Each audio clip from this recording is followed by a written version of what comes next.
Welcome to Whisky.com. My name is Horst Lüning, and I'm the master taster of Whisky.com. Today we're in Ireland and I brought a Tullamore D.E.W.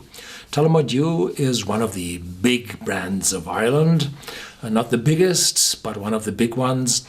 And it was founded in 1829 by a man called Daniel E. Williams. And from this Daniel E. Williams, the initials give the word dew on the Tullamore. So it's not the dew in the morning from the mists getting cold. No, it's the initials D.E.W. This whiskey is a blend, which means it's a mixture from malt whiskies and grain whiskies, and it's produced in two different ways.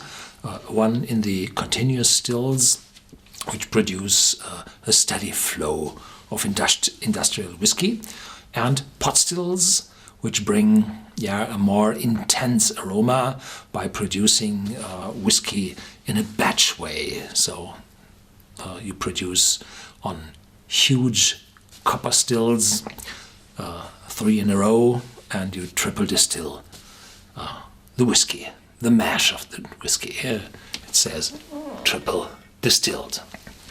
The Tullamore distillery, established in 1829, became home to a man of legendary status, Daniel E. Williams. He perfected a whiskey of exceptional quality, character and smoothness that was good enough to bear his initials, D.E.W.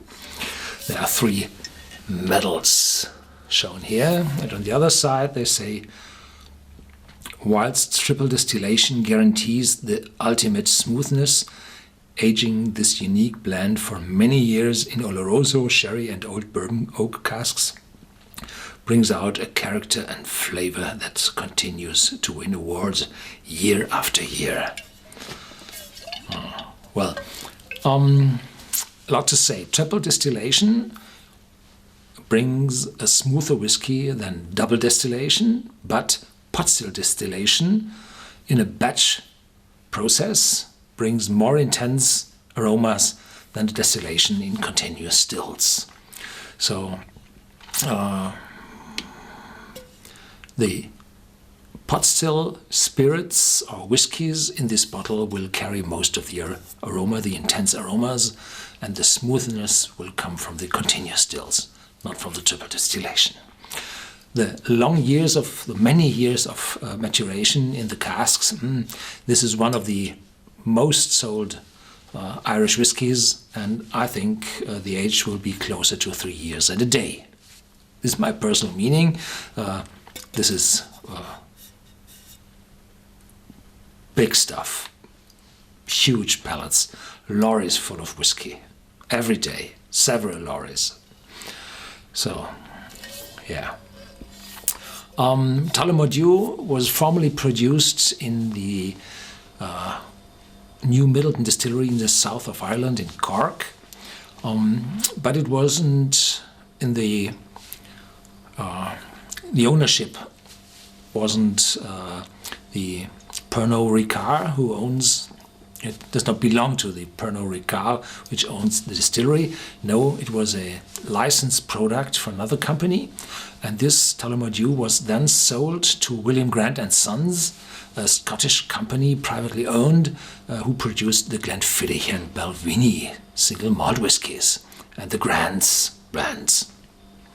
So, and they decided to build the new Tullamore distillery in the heart of Ireland, in the town called Tullamore, adjacent to the old canal, where the whiskey was brought away, shipped away by small boats, and the ingredients were shipped in over the canal as well.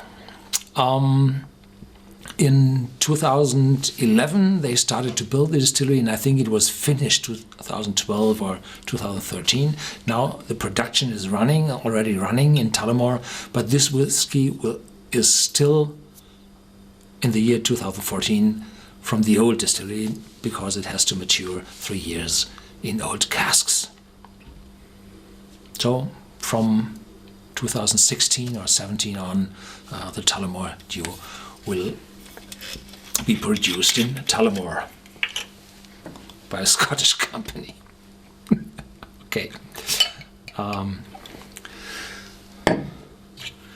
For a real Irish, always better than the English. And in the south, the New Middleton distillery is owned by the Catholic French. So there are only very few distilleries in Ireland which belong to the Irish. Yeah. Okay. But there are also distilleries in Scotland which belong to the Irish. Yeah. Northern Ireland. Okay.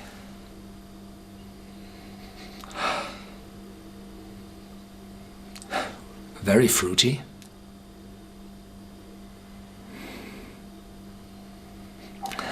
With a little spiciness in the back. In the front, there's a lot of fruit. Vanilla coming up. Very little. Apples. Pears. Perhaps a little bit of peaches. A little spiciness. I can't tell you what spice. No.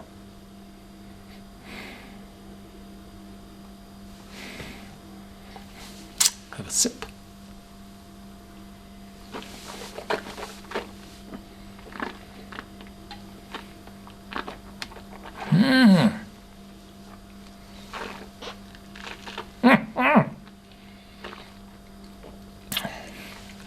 Bitterness. Oh, the spiciness is going over into bitterness.